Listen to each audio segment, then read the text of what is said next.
Right. හොඳයි ආදරණීය දුවේ පුතේ. එහෙනම් මෙන්න අපේ ප්‍රශ්න පත්‍රයේ දෙවැනි කොටස තමයි දැන් සාකච්ඡා කරන්න සූදානම් වෙන්නේ.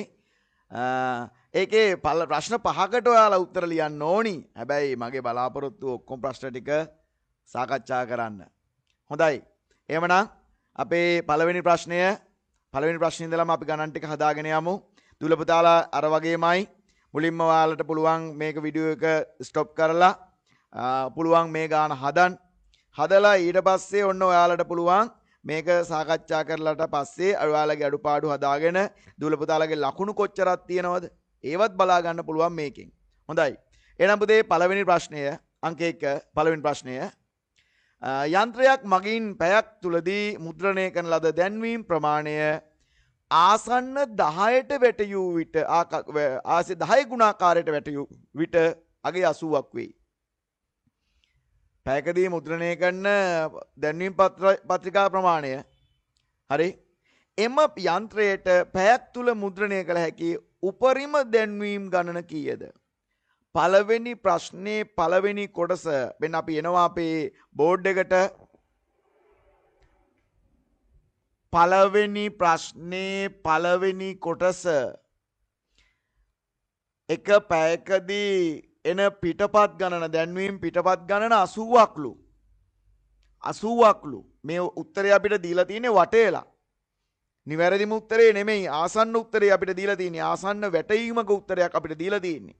අපෙන් අහනවා එහෙනම් මේ මැෂින් එකෙන් ගහන්න පුළුවන් උපරිම ගාන කොච්චරක්ද කියලා.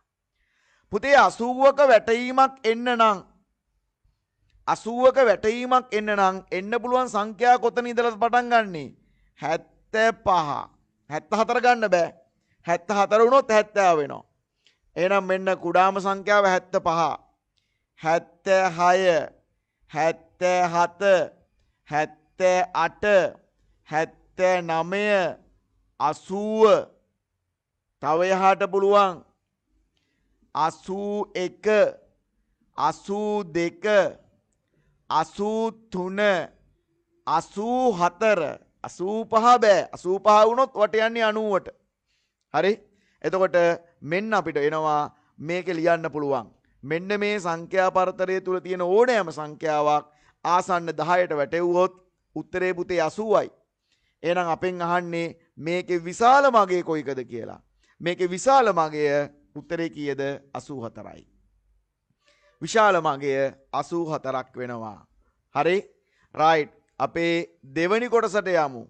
අපේ දෙවනි කොටස අංක 2 ඝනකරාමු තියෙන්නේ. ඝනකරාමු දෙකක් තියෙනවා. ඝනකරාමු දෙකක්. පළමු ඝනකරාමුවේ තියෙනවා දෙවෙනි ඝනකරාමුවේ තියෙනවා සංඛ්‍යා. මේකේ ඝනකරාමුවේ සංඛ්‍යා දෙක මෙතන රවුම් 2යි මෙතන රවුම් 2යි. ඒ කියන්නේ මේ නිරූපණය කරලා තියෙන්නේ පුතේ කීයක්ද? 22ක්. එහෙනම් බලමු මොකද්ද කරන්න තියෙන්නේ කියලා. පළමු ඝනකරාමුව මගින් නිරූපණය කර ඇති හතරෙන් ගුණ කළ විට පළමු ඝනකරාමුව මගින් නිරූපණය කර ඇති සංඛ්‍යාව 4න් ගුණ කළ විට ලැබෙන සංඛ්‍යාව දෙවන ඝනකරාමුවේ නිරූපණය කරන්න. මෙයා 22යි 22 4න් ගුණ කරනවා 22 4න් ගුණ කරනවා කීයද? 22 4න් ගුණ කළාම 88යි 88යි. එහෙනම් අපේ දෙවෙනි ඝනකරාමුවේ නිරූපණය කරන්න තියෙන්නේ හරිම ලේසි. කොච්චරක්ද? 88ක්. මෙන්න ඉඩ නම් මදි වගේ. එහෙම වුණොත් අපි මේ පැත්තට ගමු. අපේ ඝනකරාමුව ගමු මේ පැත්තට අඳින්න. අපේ දෙවෙනි කොටස පළවෙනි එකේ තිබුණේ පුතේ 22යි. ඒක අපි 4න් ගුණ කරනවා 88ක් වෙනවා. එහෙනම් මෙන්න අලුත් ඝනකරාමුව කොහමද? මෙතෙන්ට 1යි මෙතෙන්ට 10යි 88ක්. එහෙනම් මේකේ ඝනකය 8ක් අඳින්න ඕනි. 2යි 3යි 4යි 5යි 6යි 7යි 8යි. තව එකකට තමයි මදි වෙන්නේ. මේකත් එහෙමයි. 1යි 2යි 3යි 4යි 5යි 6යි 7යි 8යි. තව එක ගණකයකට තමයි මදි වෙන්නේ. හරිද? මෙන්න මේකෙත් 8යි මේකෙත් 8යි. මෙන්න පුතේ අලුත්ම ගණකය ගණකරාමුවේ නිරූපණය කරලා තියෙනවා. හරිද? right. අපේ තුන්වෙනි ගානට යමු. අංක 3 අපේ තුන්වෙනි ගාන. සුනිමල්ගේ වයස, සුනිමල්ගේ මවගේ වයස, සුනිමල්ගේ පියාගේ වයස පහත සංඛ්‍යා රේඛාවේ ABC මගින් දක්වා ඇත. එතකොට A වලින් පෙන්වන්නේ සුනිමල්ගේ වයස, B වලින් පෙන්වන්නේ සුනිමල්ගේ මවගේ වයස, C වලින් පෙන්වන්නේ සුනිමල්ගේ පියාගේ වයස. අක්ෂරය මගින් දක්වා ඇත. සුනිමල්ගේ අක්ෂරය වයසේ සුනිමල්ගේ වයස දැක්වෙන අක්ෂරය කුමක්ද? ඊට හේතුව කුමක්ද? සර් කියලා දෙන්න කලින් වැඩේ පුරවලා ඉවරයි වගේ. හරිම ලේසි. සුනිමල් ඉන්නවා, සුනිමල්ගේ අම්මා ඉන්නවා, සුනිමල්ගේ පියා ඉන්නවා. හැබැයි අනිවාර්යෙන් මේ තුන් දෙනාෙන් බාලම එක්කෙනා කවුද? බාලම එක්කෙනා තමයි සුනිමල්. හැමෝම අම්මටයි තාත්තටයි වඩා බාලයි. එතකොට බාල එක්කෙනා ඉන්න ඕනි සංඛ්‍යා රේඛාවේ මේ පැත්තේ. සංඛ්‍යා රේඛාවේ මේ පැත්තේ. එහෙනම් මෙන්න මෙයා හරියටම හරි ඒ කියන්නේ සුනිමල්. අම්මයි තාත්තයි නම් වෙනස් වෙන්නත් පුළුවන්. හැබැයි ඒ වෙනස් වෙන්නේ නෑ කවදාවත්. ඒ වෙනස් වෙන්නේ නෑ කවදාවත්. එහෙනම් සුනිමල් වෙන්න ඕනි අක්ෂරය ඒ. හේතුව තමයි අනිත් දෙන්නාටම වඩා අම්මටයි පියාටයි වඩා වයසින් අඩුවීම. එයා තමයි බිඳුවට ළඟම ඉන්න ඕනේ. සංඛ්‍යා රේඛාවේ මේ පැත්ත තමයි අඩු පැත්ත. අඩුම පැත්ත ඉන්න කෙනා තමයි එතකොට සුනිමල්. අකුර A. අකුර A. ඒ ගානේ ඔන්න දුවේ පුතේ ඊළඟ ගානේ ඒ ගානේ අවසාන කොටස. ගානේ මෙන්න අවසාන කොටස 4 වෙනි කොටස. හරි? දැන් මේකේ අපේ ලකුණු හම්බ වෙන විදිය බලන්නකෝ. පළවෙනි ප්‍රශ්නෙට ලකුණු 3ක් හම්බ වෙනවා මේ. පළවෙනි ප්‍රශ්නෙට ලකුණු 3ක් හම්බ වෙනවනේ. ඊළඟට මෙන්න දෙවෙනි ප්‍රශ්නෙට ලකුණු 3යි. දෙවෙනි ප්‍රශ්නෙට ලකුණු 3යි. ඊළඟට පුතේ තුන්වෙනි ප්‍රශ්නය ලකුණු 3ක් හම්බ වෙනවා. හරි? ඒ ලකුණු කලාට එක ලකුණයි ලකුණු 2යි. හේතුව ලකුණු කලාට එක ලකුණයි ලකුණු 3ක් හම්බ වෙනවා.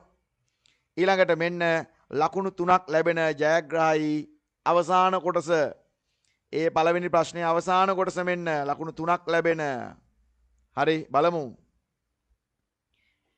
රැස්වීමකට සහභාගී වූ 700ක් වූ සිසුන් පිරිසෙන් 267ක් ප්‍රාථමික පන්තිවල සිසුන් විය. හරි රැස්වීමට සහභාගී වෙලා තියෙනවා ප්‍රාථමික ළමයි ඉන්නවා ද්විතීක ළමයි ඉන්නවා.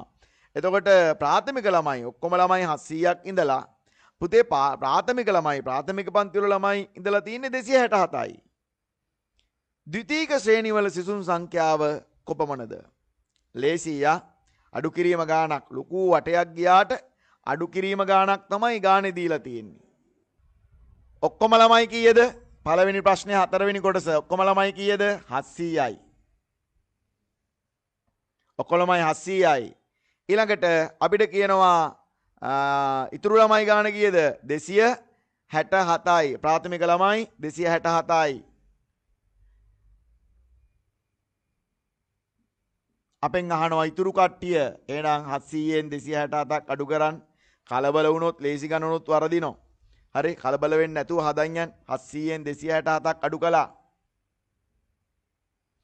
බිඳුවෙන් 7ක් බෑ ගේනවා මෙහෙ පැත්තේ ඉඳලා 10යි. පුතේ 10න් 7ක් ගියා 3යි. මෙතන ඉතුරු 9යි 9න් 6ක් ගියා 3යි. මෙතන ඉතුරු 6යි 6න් 2ක් ගියා 4යි. එහෙනම් ද්විතීකාංශ ළමයි ගාන 433ක් වෙනවා. ද්විතීකාංශයේ ළමයි 433ක් වෙනවා. හොඳයි. රයිට්.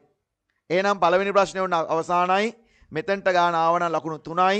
ඔන්න පළවෙනි ප්‍රශ්නේ ලකුණු ටික ඔක්කොම ලැබිලා ඉවරයි. හරි එහෙමනම් අපි යමු අපේ දෙවෙනි ප්‍රශ්නෙට යමු. රයිට්. අංක 2. ඔන්න දූල පුතාලා දැන් පළවෙනි ප්‍රශ්නේ සාකච්ඡා කරලා ඔක්කොම ඉවරයි. මෙන්න දෙවෙනි ප්‍රශ්නේ තියෙනවා කොටස් 4ක්. දෙවෙනි ප්‍රශ්නේ අංක 1. දෙකේ අංක 1. සරල රේඛා ඛණ්ඩයක දිග මිලිමීටර 195ක් වේ. එයි දිග සෙන්ටිමීටර හා මිලිමීටර වලින් දක්වන්න. අපේ දුලපුතාලා දැන් දන්නවා චක්‍රය දන්නවනේ. මොන චක්‍රයේද? දිගමනින චක්‍රය. අපි කලින් කියලා දුන්නා. මොකද්ද? දිගමනින චක්‍රය අපි කලින් ඉගෙන ගත්තා. මොකද්ද? මිලිමීටර 10ක් සෙන්ටිමීටර 1යි. සෙන්ටිමීටර 100ක් මීටර 1යි. මීටර 1000ක් කිලෝමීටර 1යි. සර් කියලා දුන්නා පළවෙනි කොටසේදී. චක්‍රය කියලා දුන්නා. එහෙනම් සරල රේඛා ඛණ්ඩයක දිග මිලිමීටර 195යි. අපිට ඕනි මේක මිලිමීටර සෙන්ටිමීටර මිලිමීටර වලට හරවන්න. අපි මෙතන ඉඳලා කැඩුවා මෙන්න සෙන්ටිමීටර එකක් කියන්නේ මිලිමීටර 10ක්. එහෙනම් මෙන්න ඉස්සෙල්ලාම 10 කොටසක් අල්ල දැම්මා. හරි. ඔන්න එකක් පිටිපස්සෙන් කල්ලා දැම්මා. එහෙනම් පුතේ දැන් ලේසි. සෙන්ටිමීටර 19යි මිලිමීටර 5යි. සෙන්ටිමීටර සහ මිලිමීටර වලින් දක්වන්න සෙන්ටිමීටර 19යි මිලිමීටර 5ක් වෙනවා. මේ සරල රේඛා ඛණ්ඩයේ දිග සෙන්ටිමීටර සහ මීටර වලින්. හරිද? රයිට්. එහෙනම් ඊළඟ කොටස. එතකොට පුතේ පළවෙනි කොටසට ලකුණු 2යි. ඔන්න පළවෙනි කොටස අපි හැදුවා. ඒකට ලකුණු 2ක් හම්බුණා. දෙවෙනි කොටසට ඔන්න අපි ඉගෙන ගත්ත දෙවෙනි කොටසට ලකුණු 3ක් හම්බ වෙනවා ඔයාලට. හරිද? දෙවෙනි කොටසට ලකුණු 3යි. රයිට්. අපි යනවා තුන්වෙනි කොටසට. තුන්වෙනි කොටසට සර්ගේ බලාපොරොත්තුව මෙතනම උත්තරේ ලියන්න. හරි? තව පාරක් කියනවා රවින් සර්ත් එක්ක මේ ගමන යන්නේ මොකක් කරන්නද? මේ පාර වාර විභාගේ 100න් 100 ගන්න. අපේ දූල පුතාලා මේ පාර වාර විභාගේ 100න් 100 ගන්න එක තමයි මේකේ අරමුණ. හරිද? රයිට්. මෙන්න පුතේ පළවෙනි හිස් තැන හොඳේ. පළවෙනි හිස් තැන කිලෝග්‍රෑම් එකක් සමානයි ග්‍රෑම් කොච්චරක්ද? 1000යි. කිලෝග්‍රෑම් එකක් සමානයි ග්‍රෑම් 1000යි. කිලෝග්‍රෑම් එක ග්‍රෑම් 1000ක් වෙනවා. එක ගුණ කිරීම 1000ත් 1000මයි. ඒක අනිත් පැත්ත ඊළඟට B කොටසේ ග්‍රෑම් 2000ක් කිලෝග්‍රෑම් 2යි. ග්‍රෑම් 8000ක් කිලෝග්‍රෑම් 8යි. හරිද? ලකුණු 3ක් හම්බ වෙන ගාන. ලකුණු 3ක් හම්බ වෙන ගාන. හරිද? එක කොටසකට ලකුණු 3 ගාන වලට ලැබිලා තියෙයි. රයිට්. හොඳයි. එහෙනම් අපේ ඔන්න දූල පුතාලා දෙවෙනි ප්‍රශ්නේ 4 වෙනි ගානට යනවා. දෙවෙනි ප්‍රශ්නේ 4 වෙනි ගාන ධාරයක දිග සෙන්ටිමීටර් 5ක් වන සවිදි චතුස්තලයක ආකෘතියක් සෑදීම සඳහා පතරොමක් අඳින්න. චතුස්තලය නෙමෙයි අඳින්න කියන්නේ. චතුස්තලයේ අඳින්න පතරොමක් හදන්න කියලායි කියන්නේ. හැබැයි මේ චතුරස්‍රයේ මේ සවිදි චතුස්තලයේ පැත්තක දිග එක ආධාරයක දිග සෙන්ටිමීටර් 5ක් වෙන්න ඕනි. එහෙනම් මෙන්න මම යනවා ඉස්සෙල්ලාම මුලින්ම දුවේ පුතේ චතුස්තලය මොකද්ද කියලා මතක තියාගමු. චතුස්තලය මොකද්ද කියලා බලමු මුලින්ම. හරිද? රයිට්. මෙන්න චතුස්තලයේ. මෙහෙම ගියා. මේ උඩින් බැලුවාම පේන විදිය හොඳේ. මේ තියෙන්නේ උඩින් බැලුවාම පේන විදිය. මෙන්න චතුස්තලයේ. උඩින් ගිහිල්ලා බැලුවාම චතුස්තලයේ පේන විදිය මේ. හරි? පැහැදිලිද? රයිට්. මේක සවිදි චතුස්තලය කියන්නේ මේ පාද ඔක්කොම එක සමාන වුණාම තමයි සවිදි චතුස්තලය වෙන්නේ.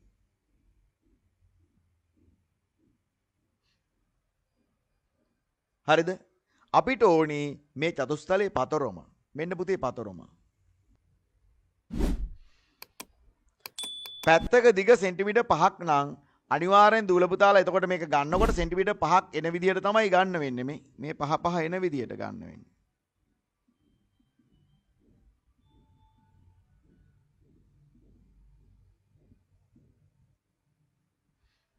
හරි. ඊළඟට දුවේ පුතේ මේකේ අපිට ඇලවුම් වාසි අඳින්න ඕනි. මෙන්න ඇලවුම් වාසි මේ.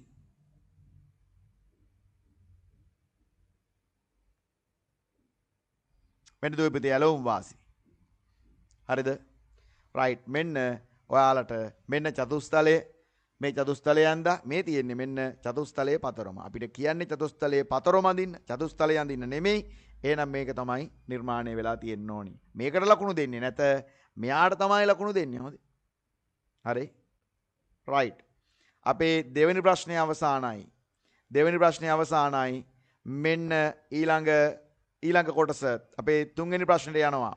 මම තව දෙයක් ඔයාලට මේක කියනවා. මේ චතුස්තලයේ පුතේ පතරොම තව ක්‍රමයකට පුළුවන් අදින්න. මම ඒක චූටි දල සටහනක් ඇඳලා පෙන්නන්නම්. පොඩි දල සටහනක්. අර දිගම එහෙම ගන්නේ නැතුව පොඩි දල සටහනක්. මෙන්න. මේකනේ අපි ඇඳපු පතරොම. මේක තමයි ඇඳපු පතරොම. මෙන්න මෙයා ගලෝලා මෙන්න මෙතනට දානවා.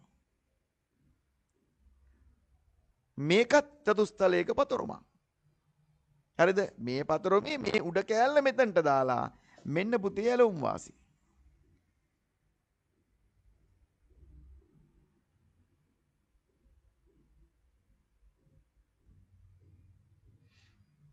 ඔන්න ඇලුම් වාසි. හරි? එතකොට මේ පතරොමක් මේකත් පතරොමක් විදිහට අපිට පාවිච්චි කරන්න පුළුවන්. මේ දෙකම හරි. හැබැයි දිගවල් මැනලා දාන්න ඕනි. මොකද ගානේ අපිට කියනවා සෙන්ටිමීටර් 5ක් දිගම පතරොම අඳින්න කියලා. හරි? රයිට්. මෙන්න අපේ බලාපොරොත්තුව දැන් ඊළඟට තුන්වෙනි ප්‍රශ්නෙට යන්න. මේ පතරොම ඇඳනන් ලකුණු වලට හම්බ වෙනවා දූල පුතාට ලකුණු 4ක්. එහෙනම් මෙන්න පුතේ තුන්වෙනි ප්‍රශ්නය. තුන්වෙනි ප්‍රශ්නය විචල්යක්ද නියතයක්ද අපේ පාඩම අපිට මතකයි ඥාත විචල්්‍ය. හරි රයිට්. බලමු අපේ තුන්වෙනි ප්‍රශ්නය අංක 3. පහත දක්වා ඇති එක් නියතයක් ප්‍රකාශ නියතයක්ද විචල්යක්ද වරහන් තුල ලියා දක්වන්න. හරි බලමු. ක්‍රිකට් කණ්ඩායමක සිටින ක්‍රීඩකයන් ගාන හරියටම කියන්න පුළුවන් නම් අපි දන්නවා ඒක නියතයක්. හරියටම කියන්න බැරි එකක් නම් අපි කියනවා ඒකට විචල්යක්. ක්‍රිකට් කණ්ඩායමක සිටිය යුතු ක්‍රීඩකයෝ ගාන අපි දන්නවා ඒක නියතයක්. හරි දැම්මා අපි. හරිද? මීටරයකට ඇති මිලිමීටර ගණන. මීටරයකට ඇති මිලිමීටර ගණන. ඒක නියතයක්.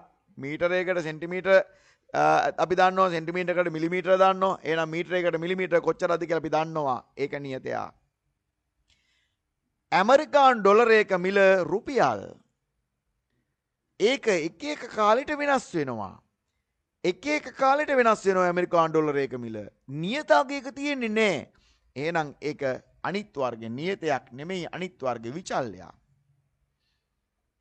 ඊළඟ D මීටර් 200ක ධාවන තරඟය නිම කිරීමට ගතවන කාලය එක එක්කෙනාට වෙනස්. එහෙනම් ඒක විචල්‍යයක්. එකකට එක ලකුණ ගානේ දූලපතාලට හම්බ වෙන කොටසක් ඒක. එකකට එක ලකුණ ගානේ දූලපතාලට හම්බ වෙන අවස්ථාවක්. හරිද? පැහැදිලි නේද? මෙන්න. හොඳයි. ගානේ අපේ දෙවෙනි කොටස. වීජීය ප්‍රකාශන ගොඩනගන්න තියෙන්නේ. වීජීය සංකේත පාඩමට පස්සේ නියත විචල්්‍ය වලට පස්සේ වීජීය සංකේත පාඩමේ ගණන් මේ මුළු මේ ගානම වීජීය සංකේත වලින් හදලා තියෙන්නේ. රයිට්. අපේ දෙවෙනි ගාන තුන්වෙනි ප්‍රශ්නේ දෙවෙනි කොටස. මේක පුතේ ඍජු කෝණාශ්‍රයක්. අපි දන්න දිගවල් නෙමෙයි තියෙන්නේ හැබැයි. අපි දන්න දිගවල් නෙමෙයි. මෙයා x මෙයා 2x. එහෙනම් මට කියනකො මෙයා x නම් පුතේ මෙයා කීයද? එයත් x. මෙයා 2x නම් මෙයා කීයද? 2x. ඒ ටික දන්නෝ. එහෙනම් පරිමිතිය කොහමද? පරිමිතිය නම් වටේ දිග නම් පරිමිතිය. එහෙනම් පරිමිතිය සමානයි වටේ දිග. පරිමිතිය සමානයි වටේ දිග. ඔන්න වැඩේ පටන් ගන්නවා. වටේ ඉඳලා පටන් ගමු. මෙයා 2x මෙයා x මෙයා 2x මෙයාත් x. ඔන්න පුතේ අපි ඔක්කොම ටික එකතු කළා. මෙහෙම උත්තරේ තිබ්බත් දූල පුතාලට ලකුණු හම්බ වෙනවා වටේ දිගවල් ටික. හැබැයි දුවේ පුතේ මේක අපිට පුළුවන් තව එකතු කරන්න. කොහමද? එකම જાති ඒවා 2x ට 2x එකතු කළා 4x. එකක් එකතු කළා 5x. එකක් එකතු කළා 6x. එහෙනම් පුතේ මෙන්න පරිමිතිය. මෙන්න පරිමිතිය. රූපයේ පරිමිතිය 6x වෙනවා. හරිද? හරි නේද? හැමෝටම පැහැදිලිද? right. අපිට පරිමිතිය නිකන් සංකේත දාලා හොයන්න දුන්න නම් අපිට මේක හොඳට පුළුවන්. හැබැයි අපිට දීලා තියෙන වීජීය සංකේත සංඛ්‍යා දුන්න නම් හොඳට පුළුවන්. හරි? right. අපි එහෙනම් මෙන්න ඊළඟ කොටසට යනවා. තුන්වෙනි කොටස. අංක 3. හරි? ඒක එතකොට දෙවෙනි කොටසට ලකුණු දෙකක් හම්බ වෙනවා. තුන්වෙනි කොටස මෙන්න පුතේ තුන්වෙනි කොටස. පොල් ගෙඩියක යන්න නෑ. පොල් ගෙඩියක මිල රුපියල් x වේ. සුනිල් රුපියල් 100ක් දී පොල් ගෙඩියක් මිලදී ගත් විට ඔහුට ලැබෙන ඉතිරි මුදල කොපමණද?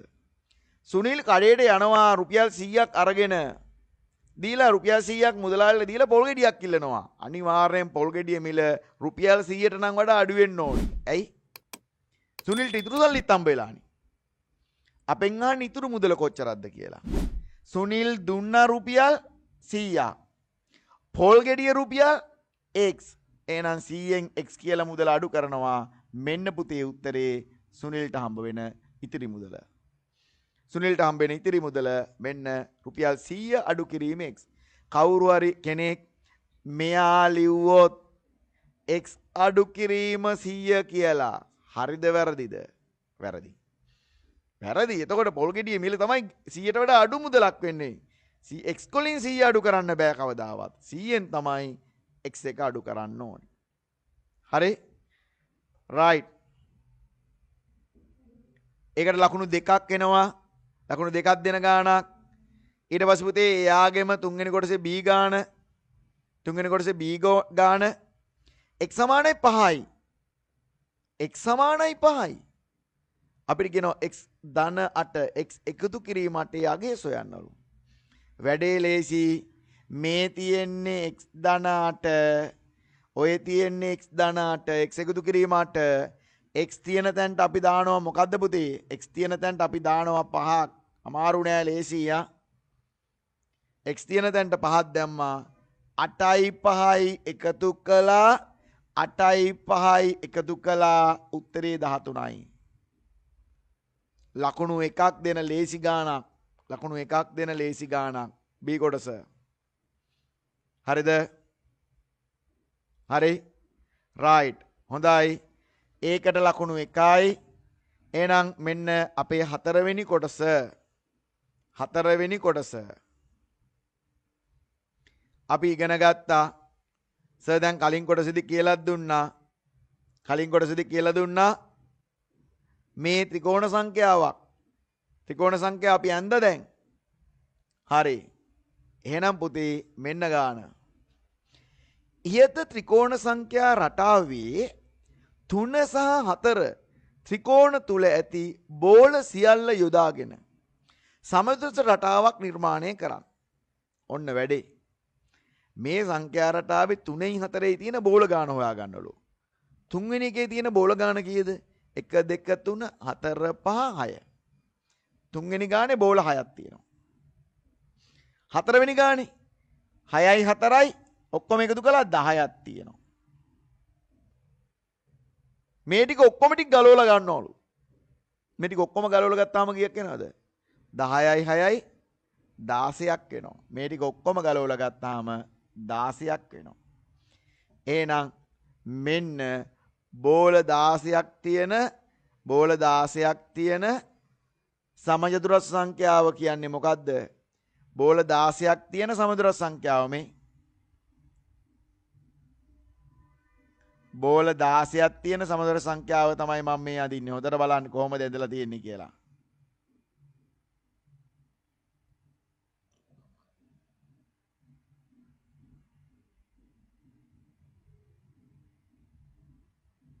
බෝල 16ක් ඇති සමතුලිත සංඛ්‍යාව තමයි මේ අපි ඉගෙන ගත්තේ. මේ තියෙන්නේ කීයද? කීවෙනි සමතුලිත සංඛ්‍යාවද? 4 වෙනි සමතුලිත සංඛ්‍යාව. රටාව නිර්මාණය කරන්න සමතුලිත සංඛ්‍යා රටාව මෙන්න උත්තරේ. හරි. එක පැත්තක රවුම් 4ක් එන විදිහට තමයි සංඛ්‍යා රටාව නිර්මාණය කරලා තියෙන්න ඕනි. right. හරිද? රයිට්. ඔන්න පුතේ අපේ 1 2 3 කොටස් 3ක් මේ වෙනකොට අවසන් කරලා ඉවරයි. මෙන්න අපේ දෙවැනි කොටසේ 4 වෙනි ප්‍රශ්නට යන්නයි සූදානම. දෙවැනි කොටසේ 4 වෙනි ප්‍රශ්නය. හරිද? දෙවැනි කොටසේ 4 වෙනි ප්‍රශ්නය. දින පැය එකතු කරන්නයි යන්නේ. දින පැය අපි බෝඩ් එකට යමු ගාන අරගෙන. බෝඩ් එකට අරගමු. 4 වෙනි ගානේ පළවෙනි කොටස. 4 වෙනි ගානේ පළවෙනි කොටස. දින පැය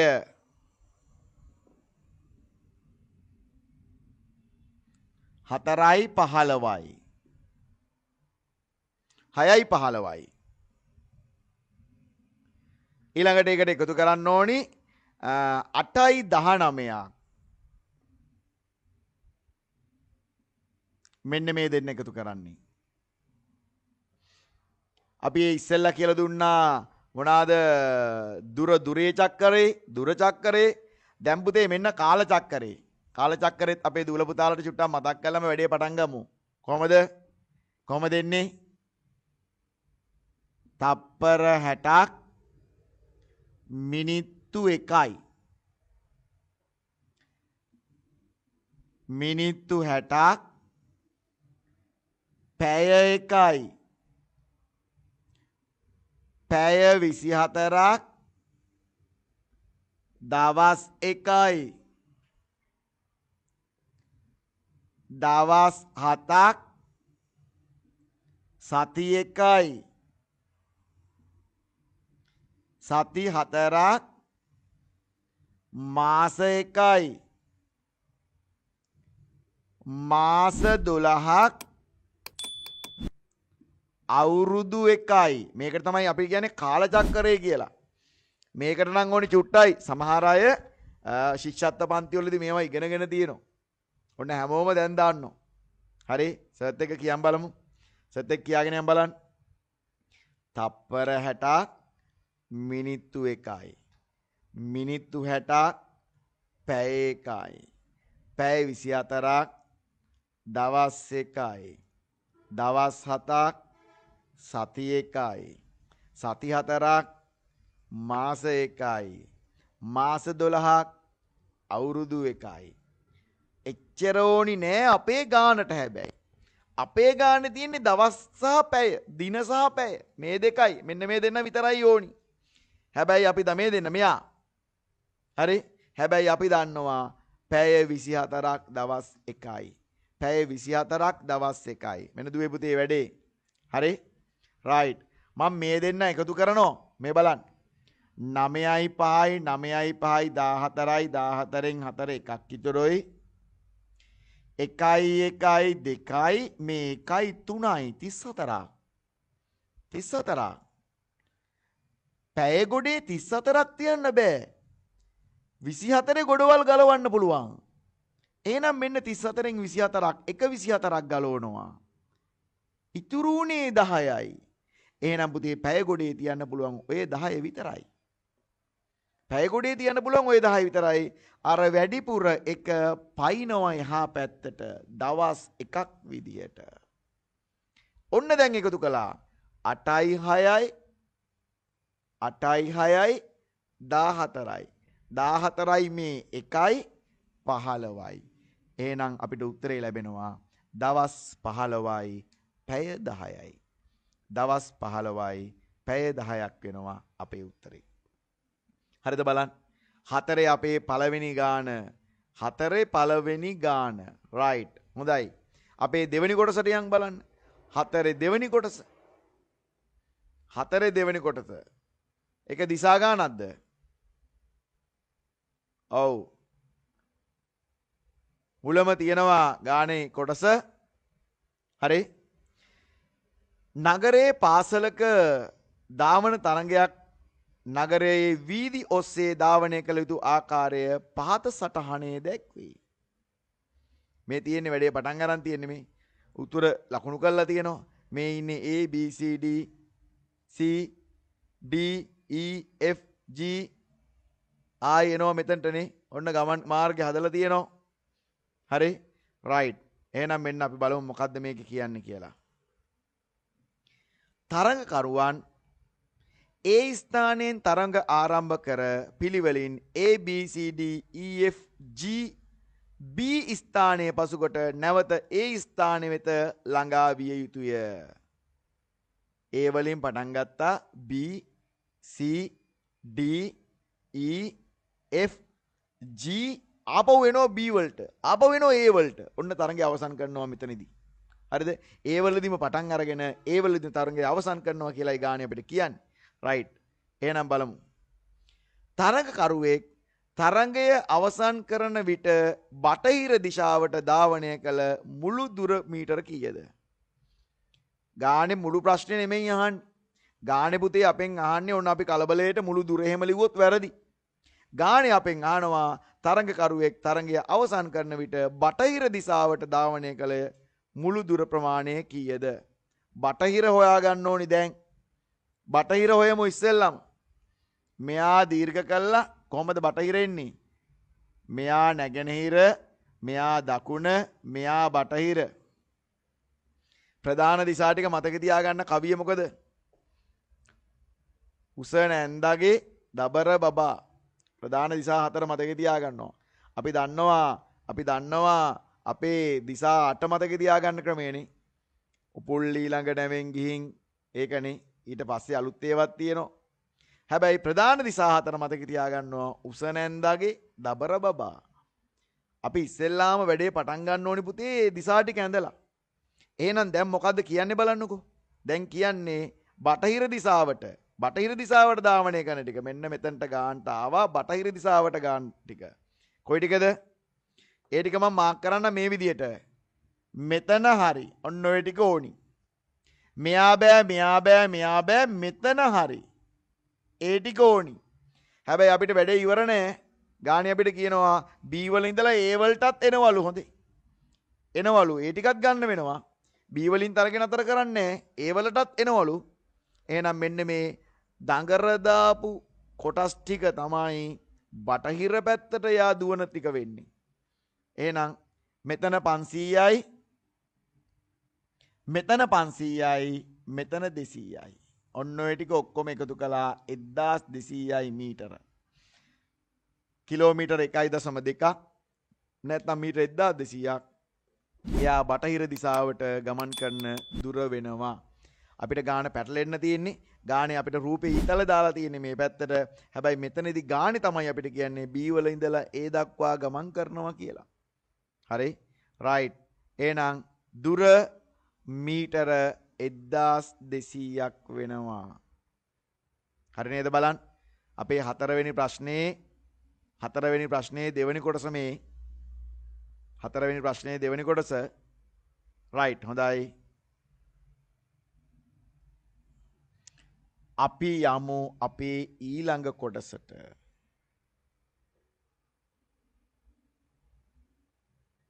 ඒකෙත් තියෙනවා කොටස් 5ක් තියෙනවා. අපේ තුන්වෙනි කොටස. හරි. ඔන්න වැඩේ පටන් ගන්නවා. ඉන්ධන ලීටරයකින් කිලෝමීටර 18ක දුරක් ගමන් කරන මෝටර රථයකට කිලෝමීටර 108ක් දුරක් යාමට ඉන්ධන ලීටර කීයක් අවශ්‍ය වේද? පුතේ 1 ලීටරයකින් යන්නේ කිලෝමීටර 18යි. 1 ලීටරයකින් කිලෝමීටර 18ක්. හැබැයි මෙයාට යන්න ඕනි කිලෝමීටර 108ක දුරක්. අපිට ඕනි ලීටර් ගාන ඉන්ධන ලීටර් ගාන කොච්චරද කියලා යහන්නේ. රයිට්. එහෙනම් අපේ ගානට යමු. 1 ලීටර් එකකින් අපේ කීවෙනි කොටසද මේ? අපේ තුන්වෙනි කොටස. හතරවෙනි ප්‍රශ්නේ තුන්වෙනි කොටස. 1 ලීටර් එකකින් පුතේ යන්නේ කිලෝමීටර 18යි මේ වාහනේ. මේ මෝටර රථය. මෙයාට යන්න ඕනි කිලෝමීටර 108ක දුරක්.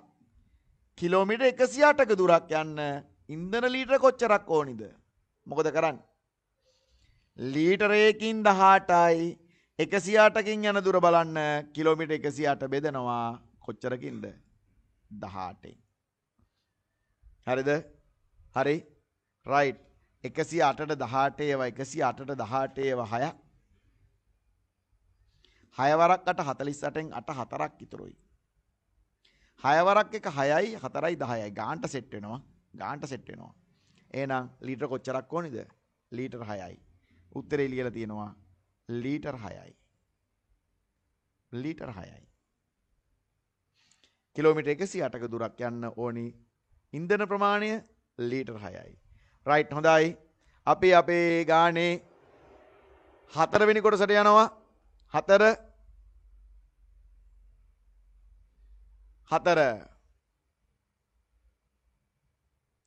හොඳයි පුතේ බලමු. පහත දැක්වෙන වගන්ති වලින් අනුපාතයක් දක්වන වගන්ති තෝරා අනුපාතයක් නම් වරහන් තුල හරි ලකුණද අනුපාතයක් නොවේ නම් වැරදි ලකුණද යොදන්න. අනුපාතයක් නම් හරි ලකුණ අනුපාතයක් නෙමෙයි නම් වැරදි ලකුණද යොදන්න. ඒ ගණිතයේ විෂයට අමාලිට වඩා නිමාලි ලකුණු ගත්තේය. ලකුණු නම් ඇත්ත. අමාලිට වඩා නිමාලි ලකුණු ගත්තා. අමාලිට වඩා නිමාලි ලකුණු ගත්තා. අනුපාතයක් විදිහට අපිට දක්වන්න බෑ නේද? එහෙනම් ඒක පුතේ අනුපාතයක් වෙන්නේ නැහැ. හැබැයි මියා කේක් සෑදීමට පිටි කිලෝ 2යි සීනි කිලෝ 1යි ඔක්කොම කිලෝ.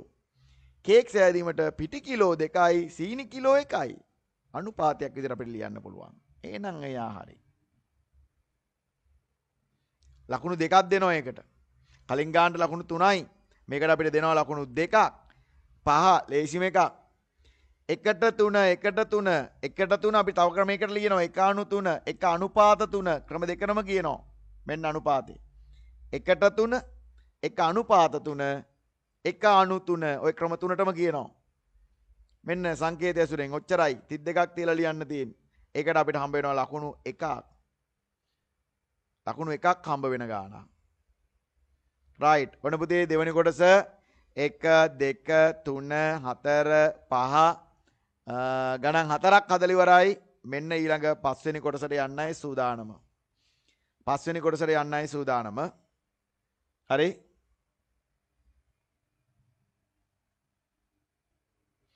සර්ත් එක්කම එකතු වෙලා ගණන් ටික උඩට හදාගෙන යනවනම් ඔන්න ඔයාලට පුළුවන් ලකුණු ගාන පවා හොයාගන්න. ලකුණු පවා කොහොමද කියලා හොයාගන්න පුළුවන්.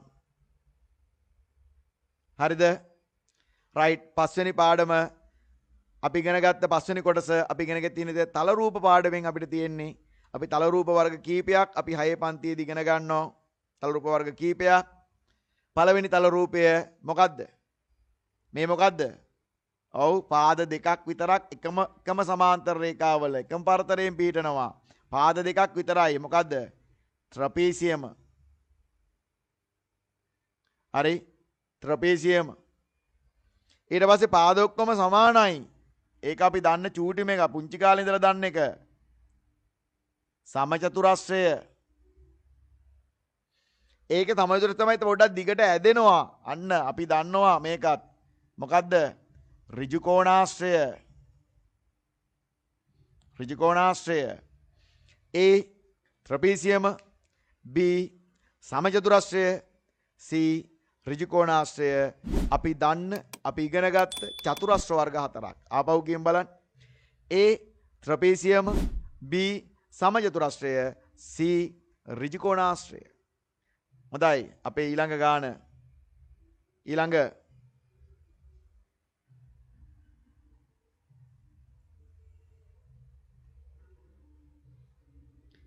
ABC කෝණ තුනක් අපිට තියෙනවා.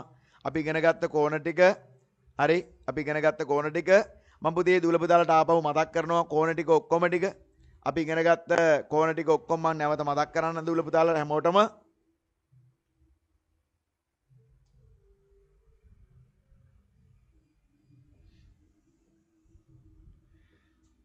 ඔව් පුතේ මොකද්ද? මෙන්න මේ කෝණය තමයි අපිට හුරුම කෝණය. මොන කෝණය කියලාද අපි කියන්නේ මේකට? ඍජු කෝණය. මේකට අපි කියනවා ඍජු කෝණය. ඍජු කෝණයට වඩා කෝණ ප්‍රමාණය පුතේ චූටි නම්, කෝණ ප්‍රමාණය අඩුයි නම් අපි ඒකට කියනවා සුළු කෝණය. සුළු කෝණය. ඍජු කෝණයට වඩා කෝණ ප්‍රමාණය වැඩි නම් අපි ඒකට කියනවා මහා කෝණය. මහා කෝණය. මේක සරල රේඛාවක් වගේ නම් පුතේ මේ කෝණේ තියෙන්නේ. අපි කියනවා සරල කෝණය. සරල කෝණය. ඊළඟට සරල කෝණේ තව වැඩි කරගෙන ගියොත් මෙන්න මෙහෙම හැදෙන කෝණ අපි කියනවා පරාවර්ත කෝණය. පරාවර්ත කෝණය. සර්ත් එක්ක තව පාරක් කියාගෙන යන් කට්ටියම. හැමෝම කියන්න. සුළු කෝණය, ඍජු කෝණය, මහා කෝණය, සරල කෝණය, පරාවර්ත කෝණය. හරිද පුතේ? රයිට්. මේ කෝණ ටිකෙන් තමයි අපිට කෝණ ප්‍රශ්නයක් ආවොත් උත්තර ලියන්න පුළුවන්. දැන් යන් අපි අපේ ප්‍රශ්නෙට. දැන් අපේ ප්‍රශ්නෙට යන්. අකුරු 3කින් කෝණ 3. දැන් අර රූපේ අපි ඉගෙන ගත්ත රූපෙත් එක්ක බලන්න ඕනි.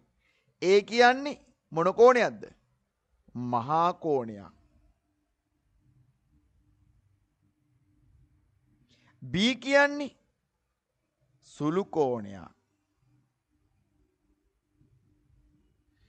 C කියන්නේ පරාවර්ත කෝණයක්.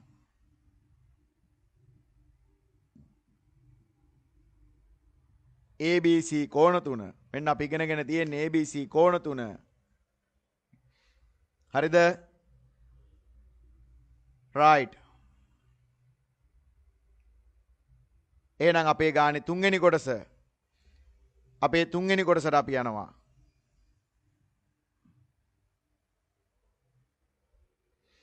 එක කොටුවක වර්ගඵලය එක කොටුවක් වර්ග සෙන්ටිමීටර 1යි.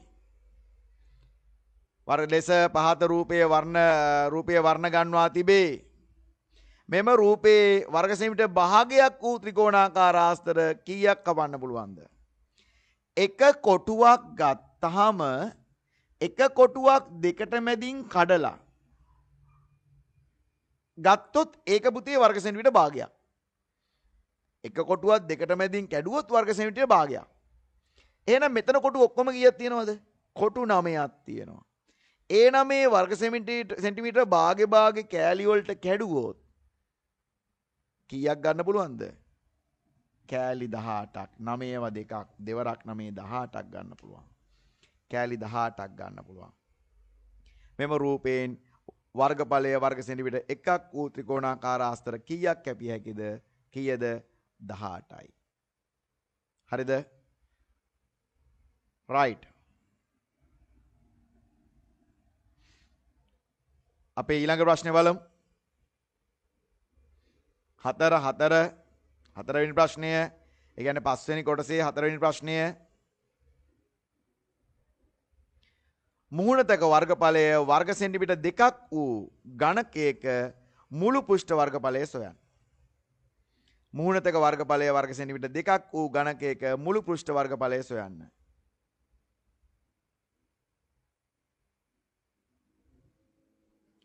හරිද?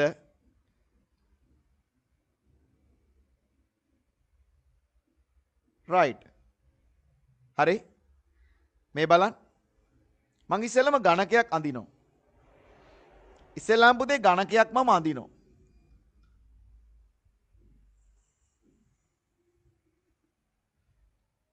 මෙන්න පුතේ ඝනකය.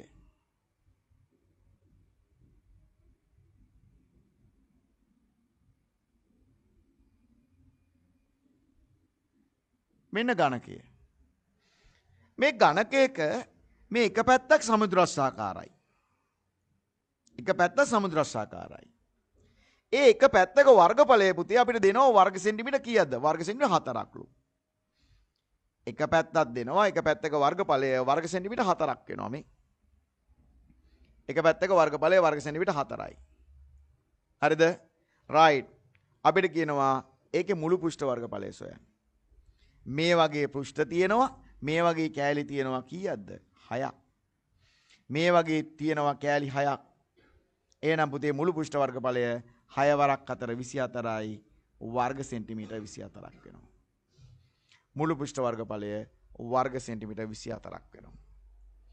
මුළු පෘෂ්ඨයේ වර්ගඵලය වර්ග සෙන්ටිමීටර් 24ක් වෙනවා. හරි.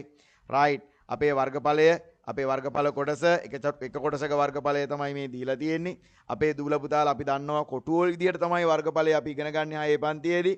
හැබැයි අපි 5 වසරේදී මේ වගේ කොටස් ඉගෙනගෙන තියෙනවා. 5 වසරේදී මේ වගේ වර්ගඵල කොටස් අපි දන්නවා.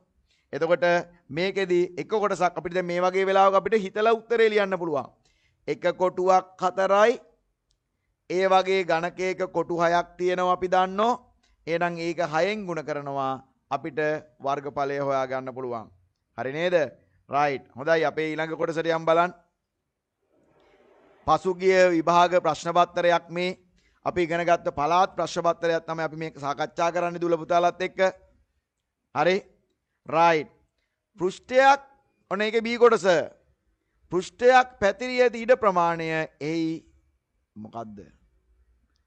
හරි පෘෂ්ඨයක් පැතිරී ඇති ඉඩ ප්‍රමාණය පෘෂ්ඨයක් පැතිරී ඇති ඉඩ ප්‍රමාණය එයි මොකද්ද?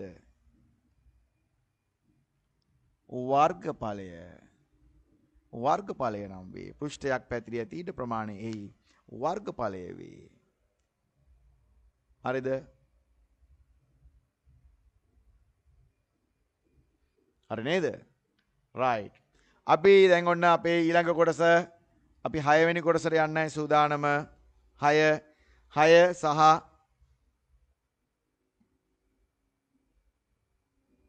7 තමයි අපිට තව ඉතුරු වෙලා තියෙන්නේ කොටස් වලින්. රයිට්. අපි 6 වෙනි කොටසට යමු.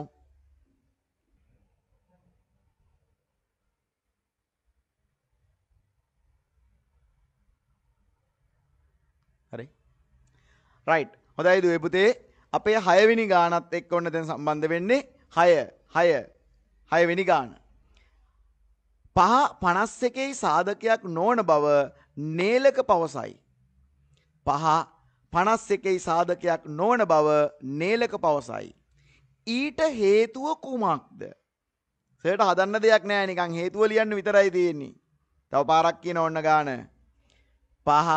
51යි සාධකයක් නොවන බව නේලක පවසයි. ඊට හේතුව කුමක්ද? ඔන්න දැන් අපේ ගාන එන්න චුට්ටක් බෝඩ් එකට.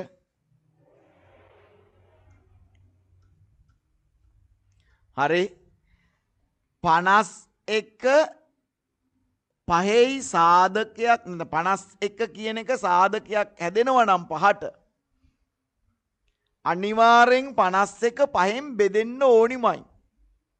තේරුණාද?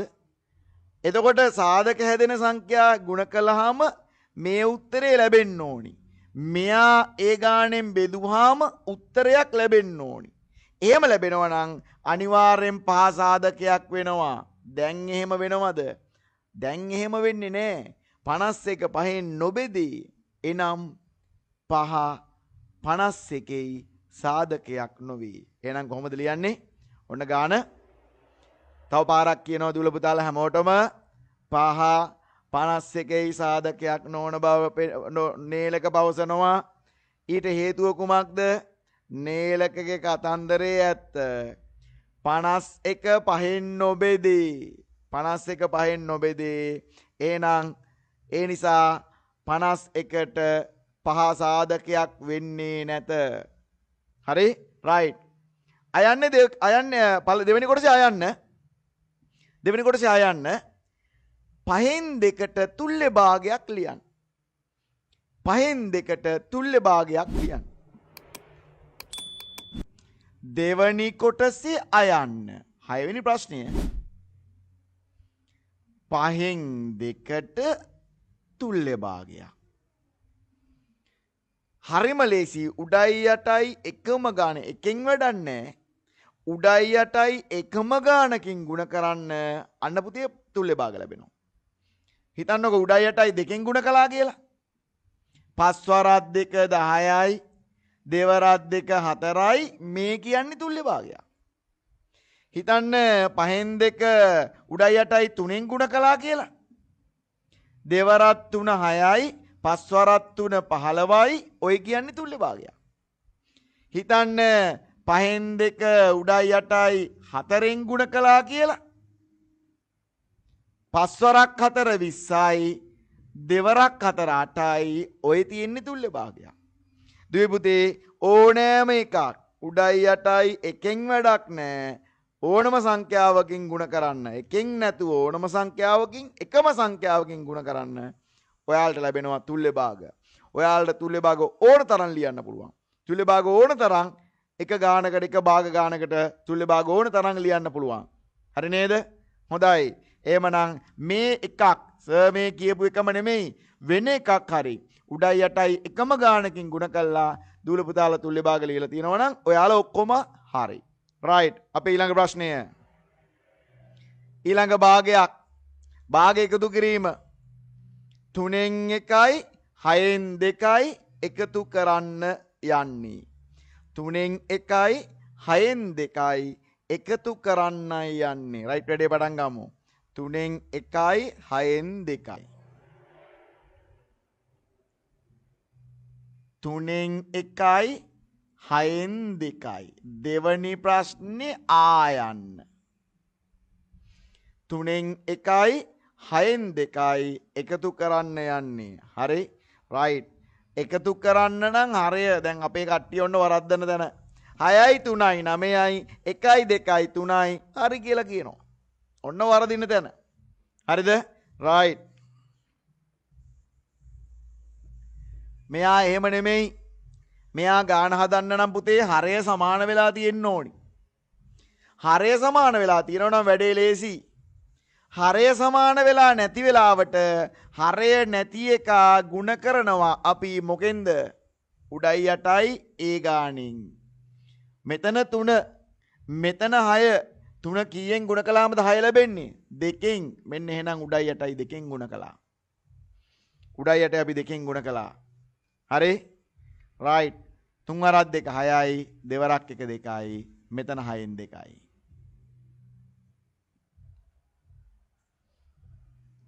පුතේ ඉරක් ගැහුවා 2යි 2යි මට උත්තරේ ලැබෙනවා 4යි. 2යි 2යි උත්තරේ ලැබෙනවා 4යි. හරිද? රයිට්. මෙන්න භාග එකතු කිරීම ගාන. භාග එකතු කිරීම ගාන. හරිද? රයිට්. හොඳයි. ඊළඟ ප්‍රශ්නේ අපේ දශම සංඛ්‍යා ගොඩක් තියෙනවා.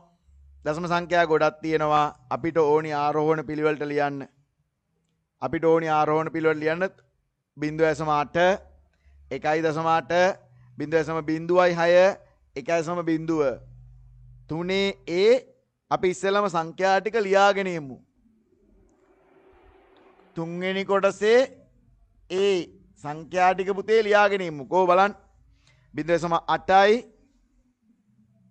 ඊළඟ 1.8 0.06 1.0 රයිට්.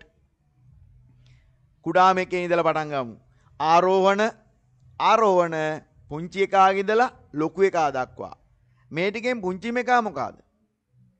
බිංදුවේව දෙකක් තියෙනවා. ඒකිනුත් පුංචිම එකා මෙයා. ඊළඟ එකා මෙයා. ඔන්න 0.8 ගණන් ටික හරි. ඊළඟට තව දෙන්නෙක් ඉන්නවා. මෙතන 1.8 මෙතන 1.0. එහෙනම් 1.0 පුංචිම එකා ඊළඟට පුංචිම එකා 1.8. අඩු එකේ ඉඳලා වැඩි එක දක්වා අඩු එකේ ඉඳලා වැඩි එක දක්වා ආරෝහණ. මෙන්න සංඛ්‍යා ටික. හරිද? රයිට්. හොඳයි. අපේ B කොටස ඒකේ ගානේ B කොටස බලමු. තුන්වෙනි කොටසේ B ප්‍රශ්නේ. තුන්වෙනි කොටසේ B ප්‍රශ්නේ 2.53 මෙතන ඉන්නවා. 2.35 මෙතන ඉන්නවා. අපි බලන්න ඕනි කොයිකද ලොකු එකා කියලා. හරිද? ඔන්න දැන් බලමු. පළවෙනියටම 2.2 දෙන්නගම සමානයි. ප්‍රශ්නයක් නැහැ. ඊළඟට දශම තිත තිබ්බා. ඊළඟ එකා 5 මෙතන එකා 3. අන්න දැන් අපිට පුළුවන් ලොකු එකා කොයිකද කියලා හොයාගන්න. කොයිකද ලොකු එකා? මෙයා තමයි ලොකු එකා. මෙයා තමයි පොඩි එකා. එතකොට කට ඇරෙන්නේ ලොකු එකාගේ පැත්තට. මෙන්න පුතේ අසමානතාවය. අසමානතාවය. හරිද? 2.5යි 3 ලොකුයි 2.3යි 5 පොඩි. හරිද? right. එහෙමනම් මෙන්න ඒකේ අපේ 6 වෙනි ප්‍රශ්නයේ 6 වෙනි ප්‍රශ්නයේ 4 වෙනි කොටස 6 වෙනි ප්‍රශ්නයේ 4 වෙනි කොටස මං කියලා ඇති ස්ප්‍රීන් ගානක් තමයි 6 වෙනි ප්‍රශ්නයේ 4 වෙනි කොටස. හරිද? කොහොමද හැදෙන්නේ? 7 හැදෙන්නේ කීයෙන්ද? 7 ඒවා දෙකක් ගුණ කරන්න. 7 ඒවා දෙකක් ගුණ කරන්න. 7 වරක් 7 49යි. මං කිව්වා මේව සංඛ්‍යා දෙකක්. ඊළඟට මේ ගාන බලමු. 10 දෙවෙනි බලය. 10 දෙවෙනි බලය කියන්නේ ස්ප්‍රීන් එකක්. උඩට ආවොත් ස්ප්‍රීන් එකක්. 10 වරක් 10. 10 වරක් 10. 10 වරක් 10 කීයද? 100යි. එහෙනම් මෙතන කොටුවට 100ක් එනවා. මෙතන 7 ඒවා දෙකක් 7 දෙවෙනි බලය එනවා. හරිද? මෙතන 7 දෙවෙනි බලය කොටුවට මෙතන කොටුව ලොකු මදි මේ කොටුවට 100යි. පළවෙනි කොටුවට 2යි දෙවෙනි බලය ස්ප්‍රීන් එක දෙවෙනි කොටුවට පළවෙනි කොටුවට 2 දෙවෙනි කොටුවට 100. හරි. තව පාරක් ඔන්න අපේ දූල පුතාලට කියන්නේ දැන් ටික ටික ඔයාලා හදාගෙන හරි වැරදිත් දාලා දූල පුතාලට මේකේ ලකුණුත් චෙක් කරගන්න පුළුවන්. පේපර් එකේ අවසානයේ ලකුණු දාලා තියෙනවා.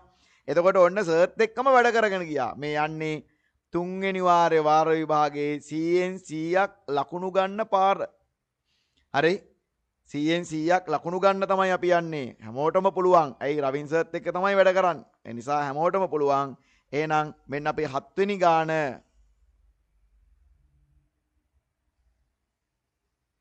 අංක 7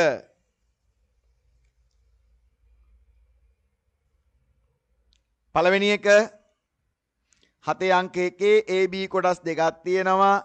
ලේසිම පාඩමක්. ප්‍රගණන ලකුණු දරමිටි බැඳලා තියෙන්නේ. දරමිටි 5යි, දරමිටි 4යි, 5යි 4යි 9යි. ඊට පස්සේ ඒකේ B කොටස 14ක් ප්‍රගණන ලකුණු විදියට අඳින්න ඕනි. එහෙනම් දරමිටි බඳින්න 1යි 2යි 3යි 4යි 5යි 6යි 7යි 8යි 9යි 10යි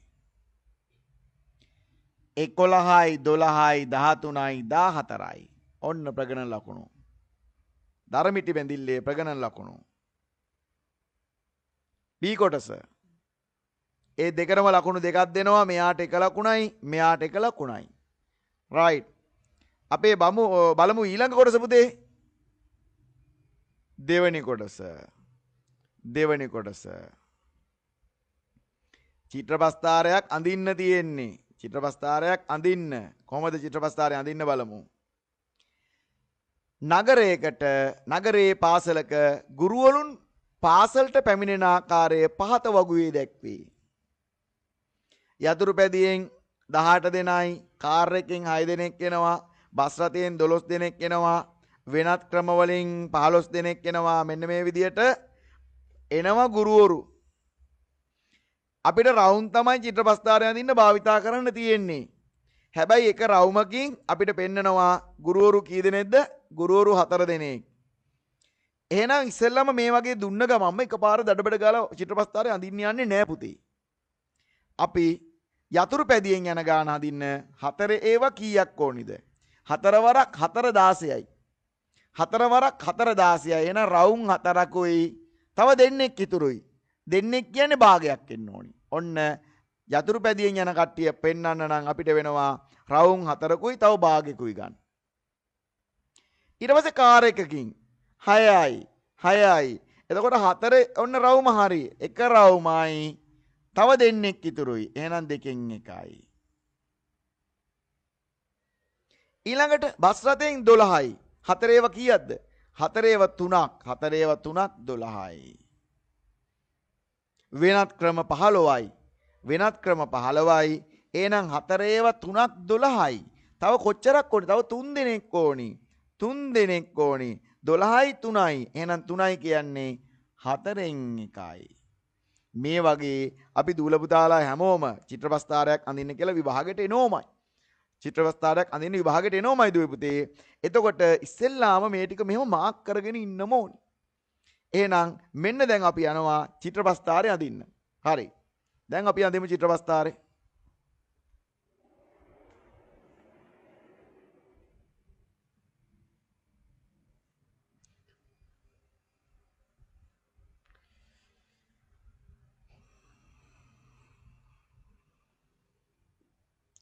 right.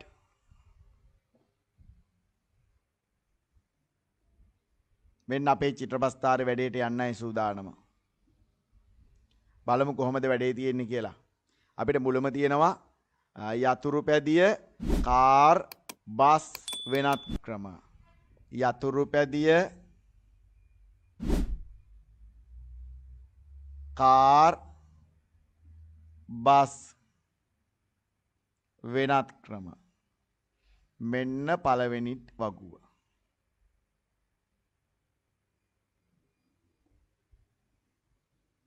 දැන් ඔයාලා අඳිනකොට ලස්සනට අඩි රූල් තියලා එහෙම අඳින්න පුළුවන් වෙන්න ඕනි. මේ චිත්‍රපස්ථාරකෙන් ලස්සන පාඩමක්. ඒ නිසා ලස්සනට වැඩේ තියෙන්න ඕනි. වැඩේ ලස්සනට ආයේ සමල්ලා තටු වගේ ඉවර කරලා තියෙන්න ඕනි චිත්‍රපස්ථාරයක් එහෙම අඳිනකොට. හරිද? එක රවුමකින් දැන් කොච්චරක් පෙන්නනවද පුතේ? මගින් ගුරුවරුන් 4ක් දැක්වේ. ඔහොම ලියන්න ඕනි. හරිද? එතකොට බලන්න චිත්‍රපස්ථාර දන්න කෙනා බලන කෙනාට හරියට මේක පැහැදිලි වෙන්නේ. ඕනේ දැන් පුතේ වැඩේ පටන් ගන්නවා. යතුරු පැදියෙන් අපි කිව්වා අපිට ආවේ යතුරු පැදියෙන් 18 දෙනයි. එතකොට අපි ඒක අඳින්නේ 4කට 4යි භාගයයි. 4යි භාගයයි. කොහොමද අඳින්නේ?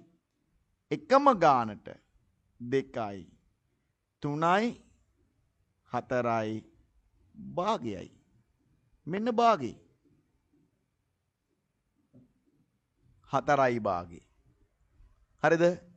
ඊළඟට කාර් රථයෙන් කොච්චරයිද? 1යි භාගයයි. 1යි භාගයයි.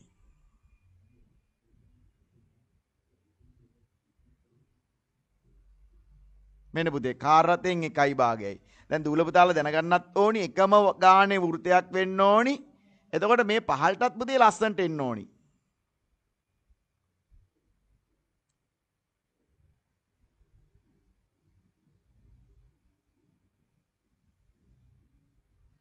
එකයි භාගයයි.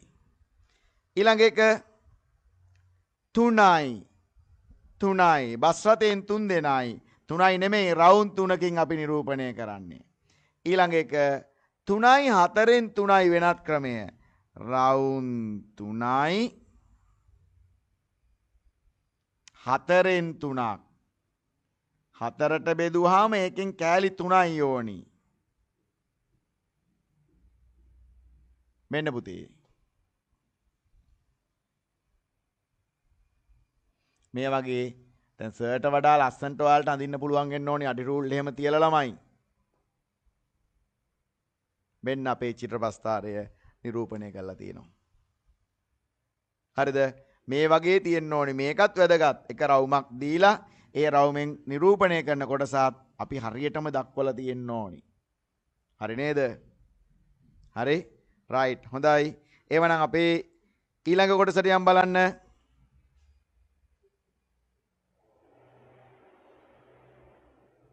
ඒක හරියටම ලස්සනට ඇඳපු ළමයින්ට ලකුණු 4ක් හම්බ වෙනවා. ඊට පස්සේ අපේ ඒකේ තුන්වෙනි කොටස. අංක 3 තුන්වෙනි කොටස. හරි. වත්තක පොල් පළදාව පහත වගුවේ දැක්වී. ජනවාරි මාසේ 4500යි. පෙබරවාරි මාසේ 5000ක් වෙලා. නියඟේ හේතුවෙන් මාර්තු මාසයේ පොල් පළදාව මුල් මාස දෙකෙහි පොල් පළදාවෙන් අඩක් වේයයි. වතු හිමියා බලාපොරොත්තු වේ.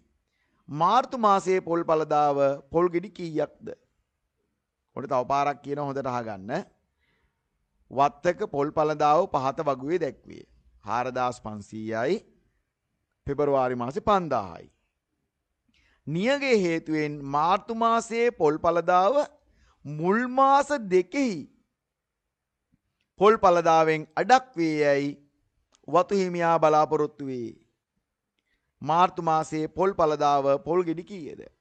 එයා බලාපොරොත්තු වෙන්නේ මේ දෙන්නගෙම එකතුවේ මුල් මාස දෙකේම පළදාවෙන් අඩක්. එහෙනම් අපි ඉස්සෙල්ලම හොයාගන්න ඕනේ මොකද්ද? මේ දෙන්නගේ එකතුව කොහමද? 4500ට එකතු කරන්න ඕනි 5000ක්.